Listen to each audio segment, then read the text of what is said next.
Hello guys, कैसे हो आप सब। तो गाइस, इस वीडियो के अंदर मैं आपको CHSL 2021 के DI के कुछ अच्छे क्वेश्चंस करवाने वाला हूँ जो कि मेंस के अंदर आ सकते हैं। पूरे पूरे चांसेस हैं इन क्वेश्चन के मेंस के अंदर आने के। तो पहला क्वेश्चन आपके सामने ये है, जितने भी अच्छे अच्छे क्वेश्चन थे मैं आपके सामने लेकर आया हूँ, इसको आप लोग ट्राई करिए। क्या गिवन है सवाल में आपको, देखो आपको ईयर वाइज रेवेन्यू और कॉस्ट गिवन है, आपको टैक्स का रेट भी गिवन है।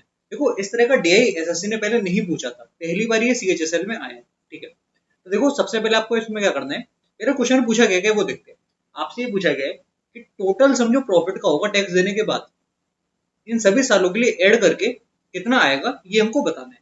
तो देखो पहले तो हमको प्रॉफिट निकालना पड़ेगा कि प्रॉफिट कितना हो रहा है, ये बात क्लियर हुई कि हमको पहले प्रॉफिट निकालना है। तो प्रॉफिट क्या है, रेवेन्यू माइनस कॉस्ट। तो यहाँ पर आपको डिफरेंस लेना है और इधर लिख देना। तो 32 प्रॉफिट यहाँ पर हुआ, यहाँ पर डिफरेंस है 40 का, तो मैंने लिखा 40। यहाँ डिफरेंस है कितने का, यहाँ डिफरेंस है आपका 46 का, तो मैं लिख दिया 46। ठीक है, यहाँ पर डिफरेंस बताइए, यहाँ पर डिफरेंस है आपका फिर से 46। फिर यहाँ पर डिफरेंस कितने का, 45 का। यहाँ पर है डिफरेंस आपका 45 का, तो मैंने यहाँ पर लिख दिया 45। तो ये तो आप हमारे पास आ गया प्रॉफिट। ठीक है, हमारे पास क्या आ गया, प्रॉफिट आ गया। अब मुझे निकालना क्या है, मुझे निकालना है कि प्रॉफिट कितना होगा टैक्स देने के बाद। तो यहाँ पर आपका क्वेश्चन थोड़ा सा कैलकुलेटिव हो जाता है। ठीक है, क्योंकि अब ध्यान से देखो, मुझे यहाँ पर क्या पता है, टैक्स का रेट पता है। अब रेट ऐसा तो है नहीं कि हर जगह 10% या 20% है, कहीं कहीं 25% भी है।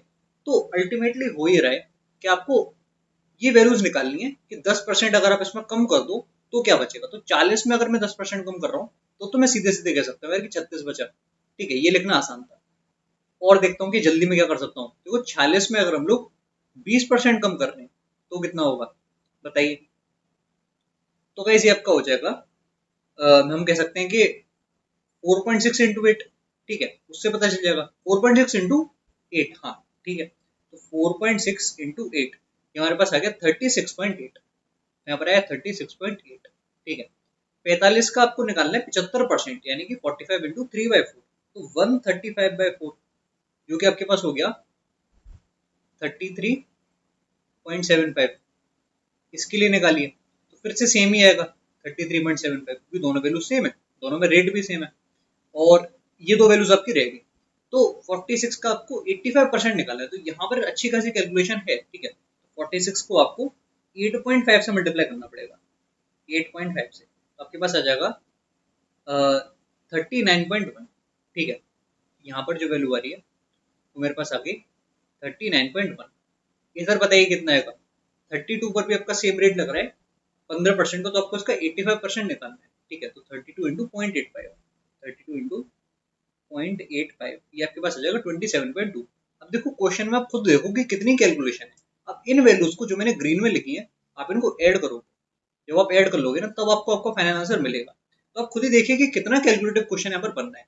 पर एक चीज तो कर सकते हैं, वो चीज है कि आप यूनिट डिजिट में या फिर डेसिमल के बाद क्या वैल्यू आ रही है ये आप पता कर सकते हो। जैसे आप देखो यहाँ पर 6 है, यहाँ पर 8 है, यहाँ पर 2 है और यहाँ पर 3 है, तो ये आप पता कर सकते हो कि यहाँ पर क्या है, वो पता करना काफी आसान है। ठीक है, जैसे मुझे दिख रहा है कि यहाँ पर 0.75 मिलकर लास्ट में आपको एक पॉइंट का 5 दे देंगे। ठीक है, एक लास्ट का पॉइंट का 5 आपका यहाँ से आ गया। और देखो क्या हो सकता है, यहाँ पर आपने देखा 0.2 0.8 मिलकर ये एक दूसरे को काट देंगे, यानी कि परफेक्ट वैल्यू हो जाएगी। यहाँ पर आपका 0.1 बचा, तो प्लस का 0.1। तो यूनिट डिजिट में या फिर मैं कह सकता हूँ डेसिमल के बाद जो वैल्यू मिलेगी वो आपकी 0.6 होनी चाहिए, और वो केवल एक ऑप्शन में यहाँ पर। तो ऐसे आप इस तरह के क्वेश्चंस को करना, फाइनल स्टेप में आप सबको ऐड मत करना, उससे अच्छा ये होगा कि आप ये देख लो कि लास्ट में क्या आना चाहिए। ठीक है, तो बहुत ही शानदार क्वेश्चन है। इस क्वेश्चन में पक्का आपको 2 मिनट लग जाएंगे, भले ही आप कितने भी तेज हो।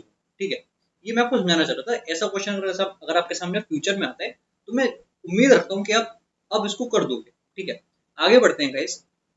अगला क्वेश्चन DI का आपके सामने ये है, ये भी काफी अच्छा सवाल था, इसको भी आप लोग ट्राई करिए। तो क्या गिवन है सवाल में, इस सवाल में हमको यहाँ पर डेटा गिवन है और इस डेटा के अकॉर्डिंग हमको क्या बताना है। देखो सिटी के हिसाब से टोटल पॉपुलेशन गिवन है, percentage of main, percentage of women, percentage of children हमको प्रोवाइडेड है। ठीक है, हमको ये बताना है कि अगर सिटी आर में गर्ल्स बॉयज का रेशियो चिल्ड्रन के अमंग 2:3 था। ठीक है, और सिटी पी में भी हमको गिवन है 5:4 है, तो टोटल नंबर ऑफ गर्ल्स कितनी होगी पी और सिटी में मिलाकर। तो देखो यार स्टेप बाय चलते हैं। ठीक है, ज्यादा कंफ्यूजन नहीं हम लोग लेंगे। यहाँ पर आप मुझे बताओ कि नंबर ऑफ चिल्ड्रन पी के अंदर कितने हुए। तो आपने बोला यार कि 4680 इंटू टू, कैसे लिख लो 4680 इंटू टू, ये आपके नंबर ऑफ चिल्ड्रन हो गए। अब रेशियो क्या था बॉयज और गर्ल्स का, यहाँ पर रेशियो था, अच्छा सिटी आर में ना, अच्छा सिटी पी में भी गिवन है, तो सिटी पी में जो रेशियो था वो आपका 5 से 4 था, ठीक है। तो जो 9 है ना उसकी वैल्यू आपके पास यहाँ पर प्रोवाइडेड है। तो यहाँ से आप मुझे बताओ कि 1 की क्या वैल्यू है, तो आप इसको काट लो, कितनी बार जाएगा, पहले गया 5 बार फिर गया 2 बार, तो 1 की वैल्यू हो गई 520 इंटू टू। अब मुझे क्या निकालना है, गर्ल्स, तो गर्ल्स कहाँ पर है, गर्ल्स है बाद में, यानी कि मुझे 4 की वैल्यू निकालनी है। तो 4 की क्या वैल्यू होगी, यहाँ पर आपके पास आ जाएगा 2080 इंटू टू, और ये वैल्यू कितनी हुई, ये वैल्यू आपके पास हो गई 4160, ठीक है। तो यहाँ पर तो हमने निकाल लिया कि पी सिटी के अंदर कितनी गर्ल्स हैं। अब सेम स्टेप हमको करना पड़ेगा दूसरी सिटी के लिए। दूसरी सिटी कौन सा था, दूसरी सिटी आपका था आर। तो आर में बताओ कि टोटल पॉपुलेशन में चिल्ड्रन कितने हुए। यहाँ पर मैं लिखता हूँ, आर में जो चिल्ड्रन हमारे पास हो गए वो हो गए 4200, ठीक है। अब ये किसकी वैल्यू है, आपने देखा 2 और 3 5, तो ये 5 की वैल्यू तो गिवन है आपको, तो 1 की क्या वैल्यू होगी, 1 की वैल्यू आपके पास आ गई 42 इंटू 20, ठीक है। ऐसे मैं काट सकता हूँ। मुझे क्या निकालना है, मुझे केवल गर्ल से मतलब है, तो 3 की क्या वैल्यू होगी, 3 की वैल्यू हो जाएगी 42 इंटू 60। ये आप लोग सॉल्व कर लो कितना आ रहा है। तो अगर मैं देखूँ तो ये मेरे पास हो गया 240 प्लस 12 2520, तो ये दोनों वैल्यू आपको ऐड करनी पड़ेगी। ये एडिशन आपका आंसर होगा 0866680 आपका आंसर आ गया, ठीक है। तो काफी शानदार क्वेश्चन था ये वाला भी। आप देख लो कि डीआई के कुछ अच्छे क्वेश्चन सीएचएसएल में एक्चुअल में आए हैं, और सेम क्वेश्चन रिपीट हो सकते हैं मेंस के अंदर मेरे अकॉर्डिंग। ये अगला क्वेश्चन आपके सामने है, इसमें कुछ ज्यादा खास है नहीं, बस ये कैलकुलेटिव है, ठीक है।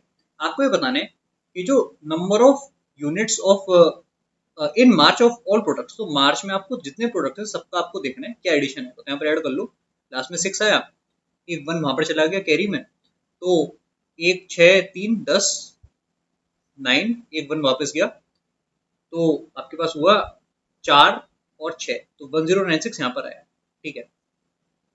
अब यहाँ पर देख लो किस मंथ के लिए हमको पता करना है, अच्छा स्पून्स के लिए पता करना है फॉर ऑल द 4 मंथ्स, तो ये वैल्यू आपको देखनी है कि कितनी आ रही है, देख लेते हैं।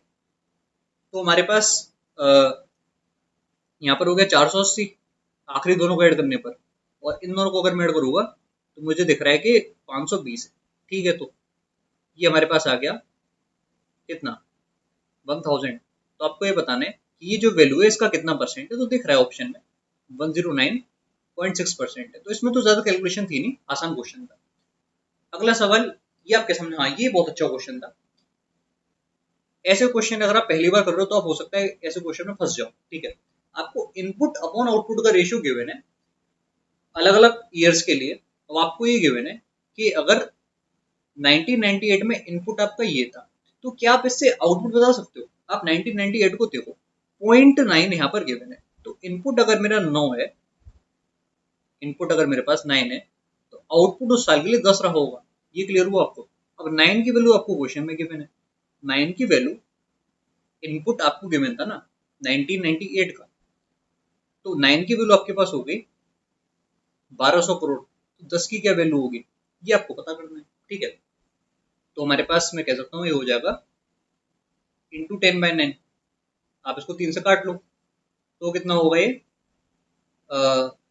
4000 डिवाइड बाई 3, सही कह रहा हूँ मैं, 3 से काटा तो कितना रह गया 400, 4000 बटे 3 आपके पास ये आउटपुट आ गया 1998 के लिए। टोटल आउटपुट आपको गिवन है कि 2000 और 1998 का कितना था 2500 करोड़, ठीक है। तो इसका मतलब ये हुआ यार कि जो आउटपुट आपका होगा 2010 का, वो कितना रहा होगा, वो आप कह सकते हो। अच्छा 2000, केवल सन 2000 का जो आउटपुट होगा वो कितना होगा, इसमें से आप ये माइनस कर लो, तो 7500 में अगर माइनस करूंगा 4000, तो मेरे पास बचेगा 3500 बटे 3, ये आउटपुट आया।